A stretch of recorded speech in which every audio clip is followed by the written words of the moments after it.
رجع وظهر بعد بقى يوم 2 3 10 ايا كان.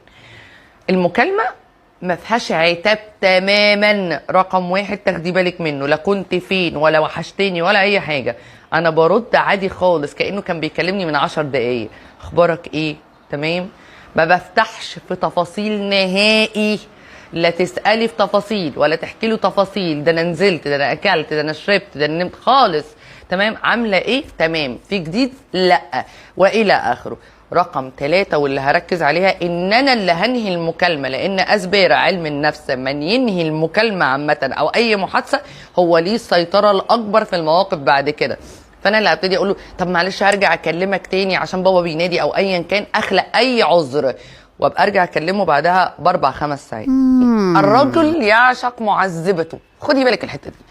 هنعمل بقى ايه يا ست البنات؟ قلنا له 5 6 ساعات 8 ساعات كده وهرجع اكلمه. اصبر الفيديوهات اللي فاتت هكلمه وهرن رنتين وهقفل وهبعت له تكست مسج من على الموبايل مش من على ابلكيشن اونلاين، واقول له سوري يا بيبي كنت حابه اطمن عليك، واختفي واعمل نفسي ميته ما اظهرش على اي ابلكيشن، لان هو هيبقى بيدور عليك انت فين اونلاين عشان يتخانق.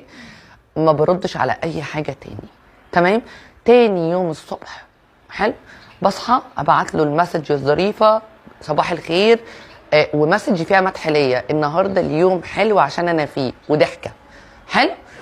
هو هيبتدي يتصل عشان يتخانق. في الوقت ده انا ما بتخانقش تماما. اطلعي من طوب النكديه بالراحه بس. طب انت ايه اللي مضايقك؟ انت مختفيه فين؟ ولا اي حاجه.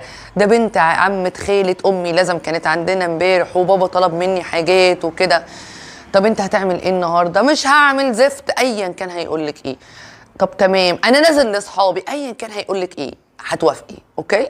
وهتبتدي تقولي له اصل انا ايه، طب خلاص تمام انا هضطر ايه اسيبك واروح انا عشان لازم انزل. رايحه فين؟ هتقولي اي حته ما ينفعش يقول عليها لا.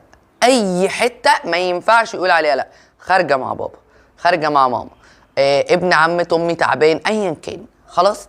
واقفل وما اتصلش طول اليوم تاني. لما ارجع بالليل، ومع ان انا ما رجعتش بس بالليل هبعت له تكست مسج ظريفه وهختفي، لان انا بقيت بنام بدري وبصحى بدري. بقت حياتي مختلفه عن ما انت كنت فيها قبل كده. ما بردش على تليفونات بالليل بقى لما يتصل. خلاص كل ده انتهى. بفضل كده 10 ايام رساله الصبح بمدح فيها نفسي، وبعد كده اتصل برد بنفس الطريقه. بعد ال10 ايام انا ما ببعتش رساله لمده يوم او 2 ويبتدي هو اللي يدور عليا. الشخص ده لو بيحبك بجد هيبتدي يسعى لان هو يطور العلاقه للافضل، ووقتها هيبقى معاكي الفرصه بتاعت يدخل بيت اهلك. لو كان بيتسلى هيزهق ويبعد، وفي جميع الاحوال هتبقى انت خدتي المساحه كويس قوي ان انت تكوني خرجتيه واحده واحده. حافظي على مشاعرك عشانك، ويا رب يكون الفيديو عجبك، وقولي لي في الكومنت رايك ايه. سلام.